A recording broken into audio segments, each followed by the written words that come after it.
Guys, ഇന്ന് നമ്മൾ പഠിക്കാൻ പോകുന്ന ഫ്ലൈ സ്റ്റിച്ചാണ്. അതിനുവേണ്ടി നമ്മൾ 2 ലൈൻ വരച്ചിട്ടുണ്ട്.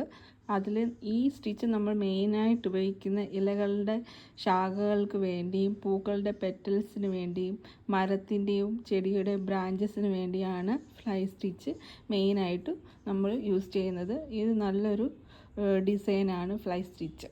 അപ്പോൾ ഇതെങ്ങനെ ചെയ്യുന്നത് നോക്കിയാലോ. അപ്പോൾ നമ്മൾക്ക് ഇത് എങ്ങനെ സ്റ്റിച്ച് ചെയ്യുന്നത് വെച്ചാൽ ഈ എൻഡിൽ നിന്ന് നമ്മൾ ഈ ഡോട്ടിൽ നിന്ന് നമ്മൾ ആദ്യം ത്രെഡ് എടുക്കാം. എടുത്തതിന് ശേഷം അതുപോലെ തന്നെ ഈ പോയിന്റിൽ നിന്നും നമ്മൾ കുത്തിയിട്ട് ഈ നടുക്കുള്ള ലൈനിൽ കൂടെ കുത്തി മേളിലേക്ക് സൂചി എടുക്കാം. അപ്പോൾ ഈ ത്രെഡ് അടിയിൽ വരണം. അങ്ങനെ കുത്തി നമ്മൾ മേളിലേക്ക് എടുത്ത ശേഷം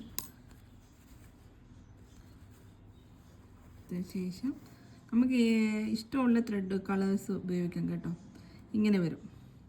ഇതാണ് ഫ്ലൈ സ്റ്റിച്ച് എന്ന് പറയുന്നത്. ഇങ്ങനെ ചെയ്തിട്ട് നമ്മൾ ഇതിന് എത്ര ലെന്ത് വേണോ അതനുസരിച്ച് നമ്മൾ കുത്തി താക്കുക. കണ്ടോ, ഇതാണ് ഫ്ലൈ സ്റ്റിച്ച്.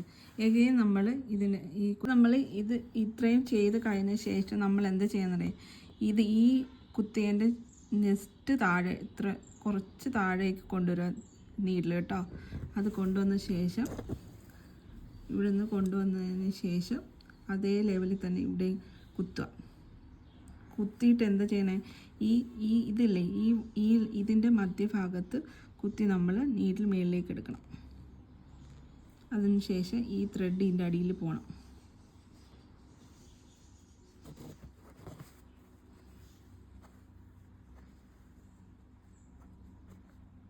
കണ്ടോ, അങ്ങനെ ഇതേ സെയിം ലെന്തിൽ നമ്മളിവിടെ കുത്തിയിറക്കും.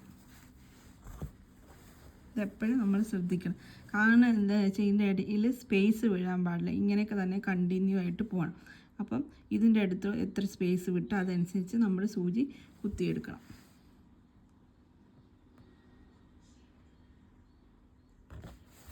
ഇവിടെ സൂചി എടുക്കുക. അതുപോലെ തന്നെ ഇവിടെയും കുത്താം. ഇവിടെ എത്ര ഇട്ട് എന്നിട്ട് അതായത് ഈ ലൈൻ വന്ന് നിൽക്കുന്നിടത്ത് മധ്യഭാഗത്ത് കുത്തി നമ്മൾ നീഡിലെടുക്കുക. അത് നമുക്ക് സ്ട്രെയിറ്റ് ആയിട്ട് വരത്തുള്ളൂ. എന്നിട്ട് ഈ ത്രെഡ് നമ്മൾ ഇതിൻ്റെ അടിയിലിടാൻ മറക്കരുത്. എന്നിട്ട് പയ്യെ ഇങ്ങനെ എടുക്കുക. ഇപ്പം നമ്മുടെ ഫ്ലൈ സ്റ്റിച്ച് കംപ്ലീറ്റ് ആയിട്ടുണ്ട്. അപ്പോൾ അടുത്തടുത്ത് നമ്മൾ കുത്തി ഇറക്കാം. നമ്മൾ വിട്ടുപോകരുത്. സ്പേസ് ഒരു കാരണവശാലും ഇതുപോലെ സ്പേസുകൾ വരരുത്.